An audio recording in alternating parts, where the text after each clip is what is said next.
Младшая группа Гагарского детского хореографического ансамбля «Афортен» под руководством заслуженного артиста Республики Абхазия Льва Кецба стала обладательницей гран-при на 9-м международном фестиваль-конкурсе детского и юношеского национального творчества «Без границ», проходившего на территории пансионата «Солнечный».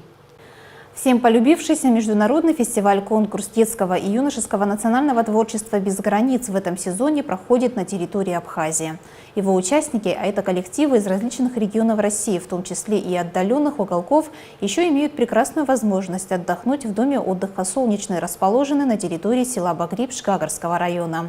Сам фестиваль уникален тем, что к его участию приглашаются творческие коллективы и индивидуальные исполнители, представляющие традиционную национальную культуру народов и народностей, проживающих на территории бывшего Советского Союза.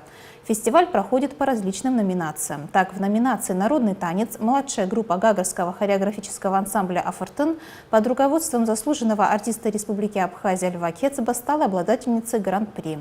Юных танцоров готовили хореографы Мурат Крия и Аляс Барцыц.